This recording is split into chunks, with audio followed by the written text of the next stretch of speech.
আমরা যেটা করছি সেটা হলো কোয়ান্টাম কেমিস্ট্রির একটা পার্ট, অর্থাৎ এই কেমিস্ট্রি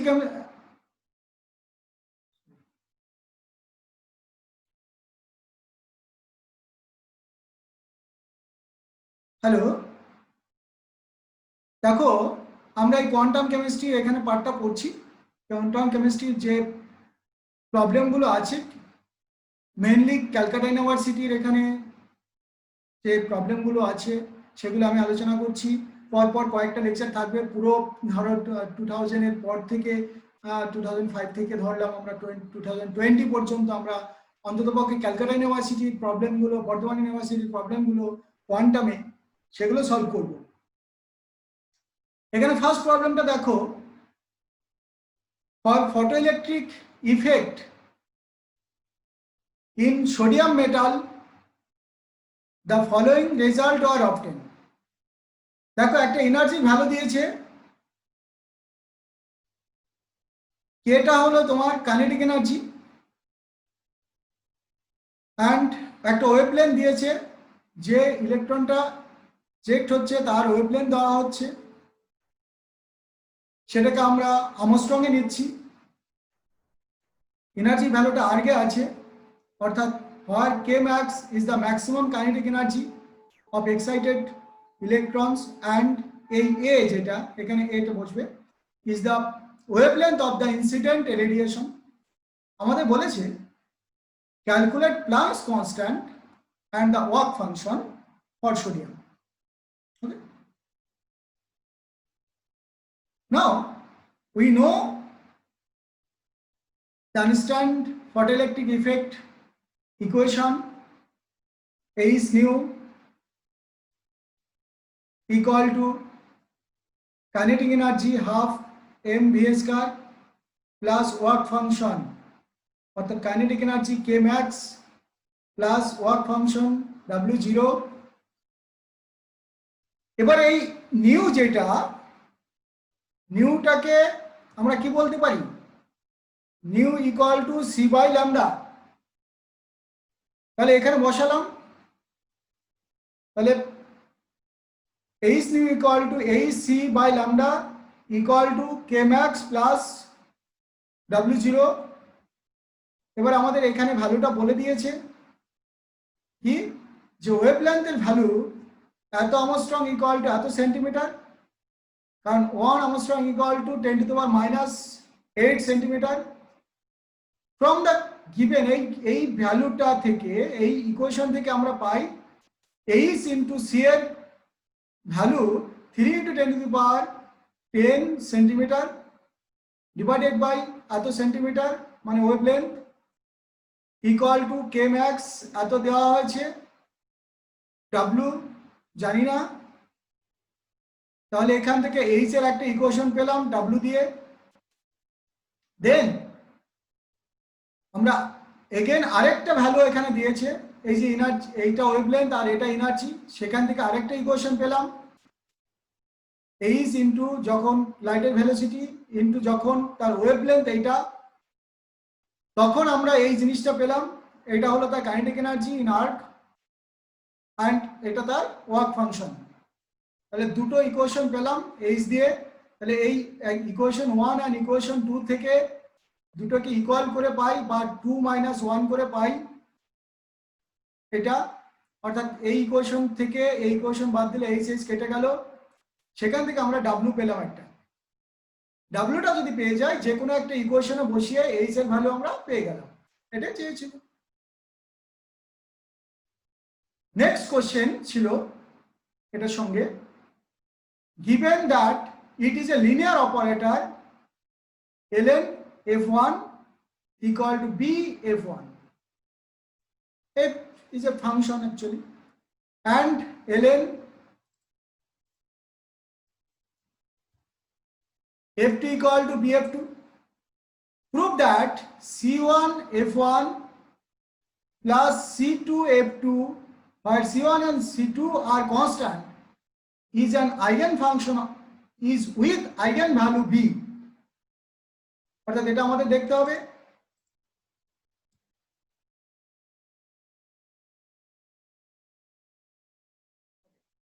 yet in operates দেখো এই ln operates on the function of c1 f1 plus c2 f2 তাহলে এইটাকে আমরা নিলাম এভাবে c1 f1 plus c2 f2 তাহলে এটা যেহেতু লিনিয়ার অপারেটর তাহলে ln c1 f1 plus ln c2 f2 it is a linear operator এই কারণে আমরা বলছি এটা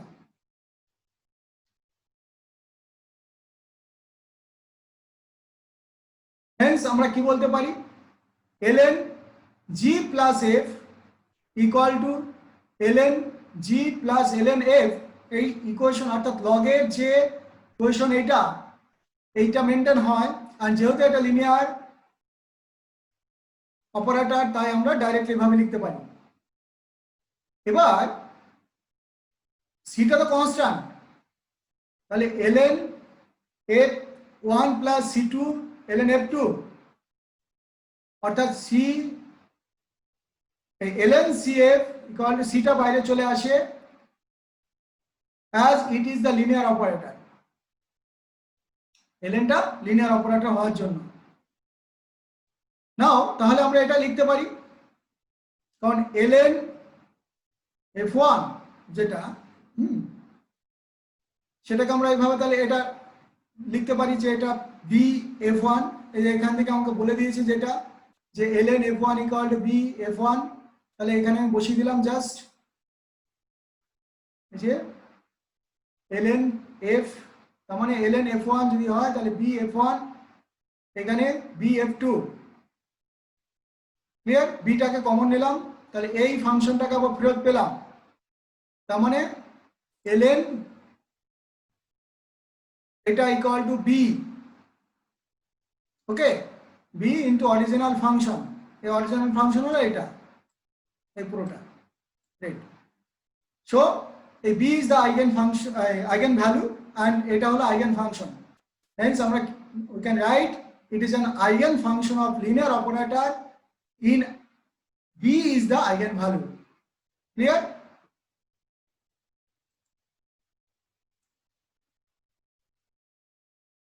ln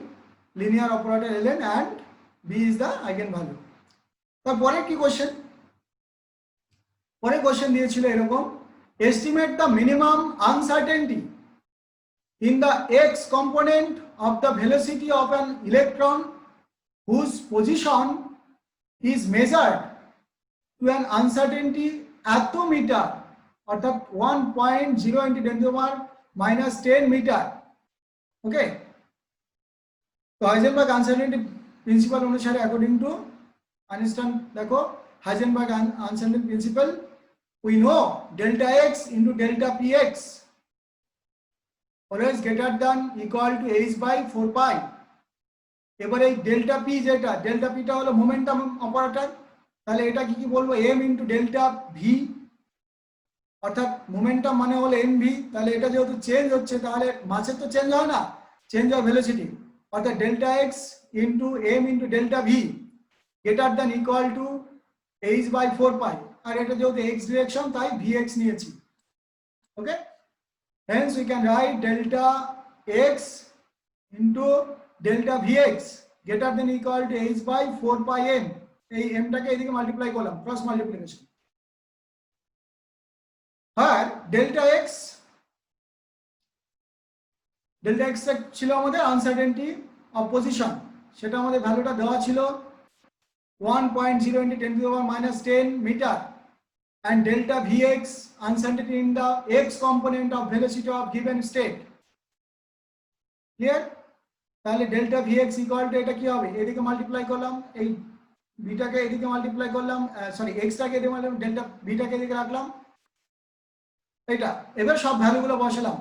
we know the value of Planck's constant equal to 6.626 into 10 to the power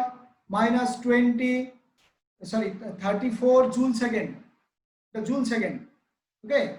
4 into pi এর ভ্যালু এটা বসালাম এটা ইলেকট্রনের ভেলোসিটি সরি মাস বসালাম 9.1 into 10 to the minus 19 kg আর এটা বসালাম আনসার্টেনিটি পজিশন তাহলে এটা আনসার্টেনিটি ভেলোসিটি আমরা পেয়ে গেলাম ক্লিয়ার এবার বলেছে sketch psi and psi square for the n equal to 3 state for a particle in one dimensional box. তারপর কি বলেছে হুইচ অফ দ্য ফাংশন, এই একটা দিয়েছে, এই এখানকার কোন ফাংশনটা, আর আইগেন ফাংশন অফ অপারেটর এইটা অপারেটর দিয়েছে, আর এইগুলো দিয়েছে একটা একটা ফাংশন। এবারে এই অপারেটরের কোনটা আইগেন ফাংশন হবে, এর মধ্যে কোনোটা আইগেন ফাংশন হতে পারে, নাও হতে পারে। ওকে, ফর ইজ আইগেন ফাংশন, দেখো আমরা কি জানি, এই যে এটা আমাদের অপারেটর, এই প্রত্যেকটা ফাংশনের উপর অপারেট করব, তাহলে এখানে ডাবল ডেরিভেটিভ আছে, এটাকে ডাবল ডেরিভেটিভ করলে এটা পাচ্ছি। ওকে, দেন এটা ফার্স্ট ডেরিভেটিভ করলাম ফার্স্টে, তারপরে সেকেন্ড ডেরিভেটিভ, তাহলে এই একটা ভ্যালু পেলাম। ওকে, তাহলে এটা 16 ইন্টু ফাংশন ইটসেলফ এলো। তার মানে কি, এই যে ফাংশন আস আইগেন ফাংশন, কারণ এই 16 মাইনাস 16 ইজ আইগেন ভ্যালু, আর এটা হলো আমাদের eigen function,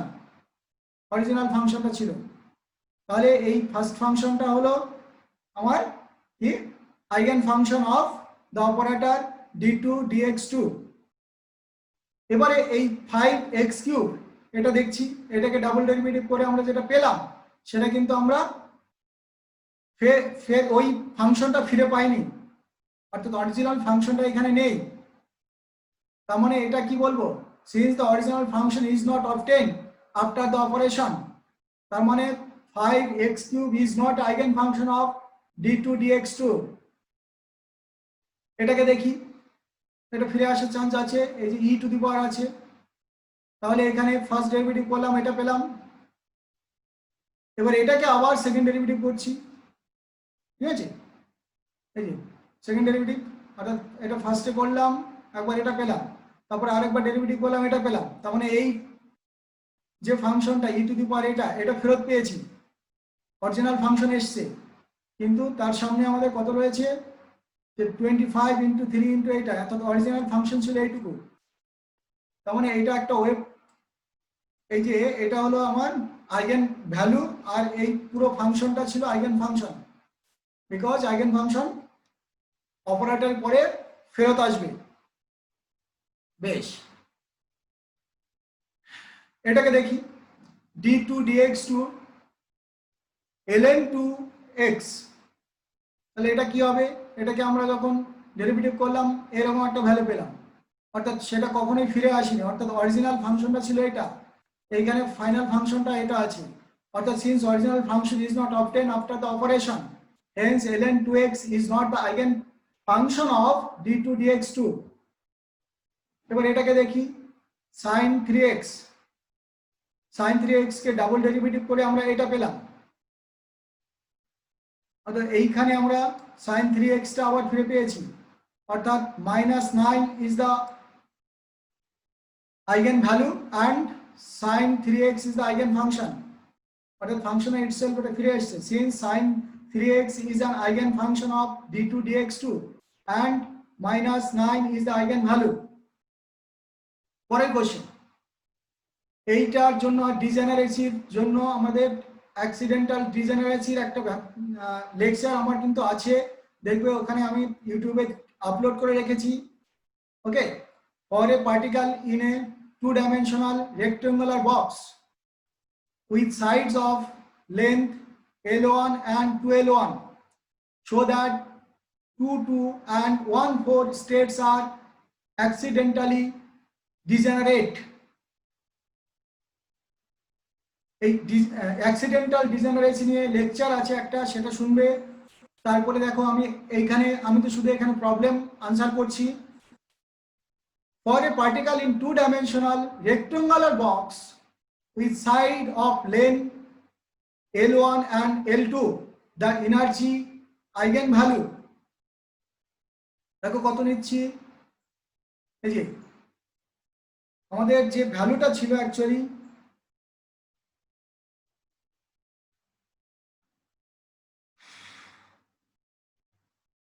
n square by 8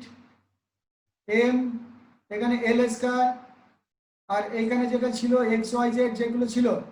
ঠিক আছে। তাহলে এখানে n1 এটা তার স্কয়ার গুলো আছে, আর এখানে এই এলটা যেটা সেটা অ্যাকচুয়ালি ফার্স্টে l1 আর এটার নিচে l2 তার স্কয়ার। ক্লিয়ার? অর্থাৎ এইটা ছিল আমাদের ডিজেনারেট স্টেটের একটা এনার্জি ইকুয়েশন। এবার আমরা L1 and L2 এর মধ্যে রিলেশন দেখব। যদি L1 ইকুয়াল টু যে L ধরেছি আর L2 ইকুয়াল টু 2L, এটা আমাদের বলে দিয়েছে, তাহলে L এর জায়গায় আমরা এটা বসাবো। তাহলে ফর 2 2 অর্থাৎ N1 equal to 2 and N2 equal to 2, দেন এটা আমরা বসালাম। বসানোর পরে দেখো এই 4 4 কেটে গেল, তাহলে এখানে রইল কত, এটাকে এই 4 4 কেটে গেল, অর্থাৎ 4 by L square plus 1 by L square equal to কত রইল 5 N square by 8 N L square. For 2 2 state n1 equal to 2 and n2 equal to 4, যখন বসালাম তা তো আমরা এইটাকে এলসিএম করে, অর্থাৎ এই জায়গায় বসিয়েছি n2 এর জায়গায় 4 বসিয়েছিলাম, তাহলে 4 স্কয়ার মানে 16। ওকে, দেন আমরা এটা কি পেলাম, এখানে আমাদের যে n2 এর জায়গায় 2 বসালাম, তাহলে এখানে 4 ছিল আর এখানে 2, অর্থাৎ 4 4 কেটে গেছে, তাহলে এখানে রইল কি 16 বাই 4 কেটে গেল, এখানে 4, তাহলে 1 by L square plus 1 by 4 by L square. তাহলে আমরা কি পেলাম,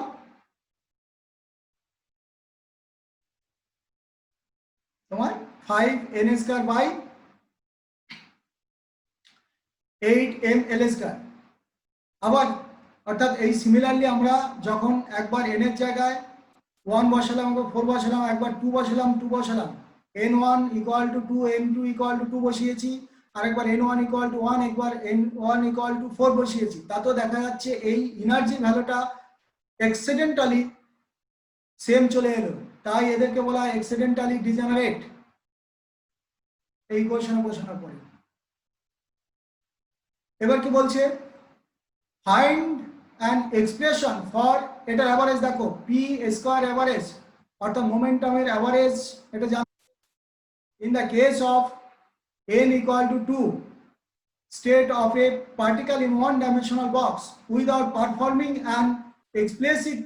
differentiation, find the numerical value of average of p2 square অর্থাৎ momentum square for a box of length 2.0 Armstrong। একদম সিম্পল, দেখো for a particle in one dimensional box potential energy v equal to 0, এটা জানি। therefore total energy is the only the kinetic energy, তাহলে kinetic এনার্জির সঙ্গে potential তোমার momentum অপারেটরের যে রিলেশন সেটা হলো, আমাদের কাইনেটিক এনার্জি ছিল হাফ এম ভি স্কয়ার, তাহলে এটাকে আমরা এম, এটা ভি তার স্কয়ার নিলে নিচে 2 আর একটা এম দিয়ে মাল্টিপ্লাই করলাম, উপরে একটা মাল্টিপ্লাই হয়েছে এম আর নিচে একটা এম এসছে, তাহলে এটা কত হয়, এটা এম ভি তার স্কয়ার বাই 2m, তার মানে এম ভি মানে হলো পি, তাহলে P square by 2m, and সেটাই লিখেছি এখানে, যেহেতু এটা এক্স ডিরেকশন তাই পি স্কয়ার এটা এক্স ডিরেকশন বাই 2m। এবার দেখো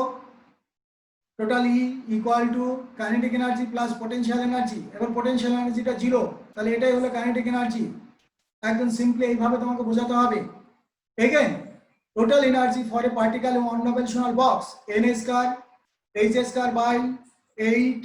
l স্কয়ার m, এখানে n is the quantum number আর প্রিন্সিপাল কোয়ান্টাম নাম্বার আমরা বলতে পারি, আর l is the box length, m is the mass of the particle। তাহলে আমরা এই দুটো এনার্জি অবশ্যই ইকুয়াল হবে, তাহলে সেখান থেকে p অ্যাভারেজ আমরা পেয়ে গেলাম n square h square by 4 m l square. Very lucidly, অর্থাৎ এইভাবে তোমাকে কিন্তু করতে হবে। This is the required expression এবার তুমি এটা নিউমেরিক্যাল ভ্যালু যদি বের করতে চাও, তাহলে P square x equal to কত হবে, এই ভ্যালুটা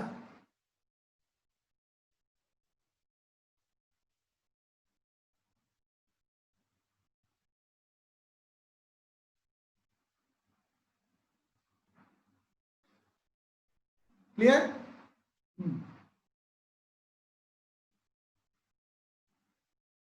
এই ভ্যালু বসিয়ে দিয়েছি সবগুলো। দেখো এই P square equal two N square, এটা এন স্কয়ার অ্যাকচুয়ালি, এটা এন এইচ স্কয়ারের ভ্যালু এখানে বসিয়ে দিলাম, এখানে 4, এটা আমাদের ভ্যালুটা বসে দিয়েছে, এখানে ভ্যালুটা আমাদের দিয়েছে অ্যাকচুয়ালি। দেখো এই যে আর্মস্ট্রং এর ভ্যালুটা দিয়েছিল ফার্স্টে তোমার বক্স লেন্থ, যেটা লেন্থ স্কয়ার, এটা দিয়েছে এল, ঠিক আছে। তারপরে এম এস, সরি এখানে এম আছে অ্যাকচুয়ালি এম, তাহলে এম এর ভ্যালু আমরা বসালাম, কত বসাবো, এখানে দেখো আমাদের দেয়নি, তাহলে এটা আমরা যদি ইলেকট্রন বলি, ঠিক আছে, তাহলে এটা 9 to 1 into 10 to the power 9.1 into 10 to the minus 31 KG, ঠিক আছে। তাহলে এখান থেকে এই ভ্যালুটা আমরা পেলাম।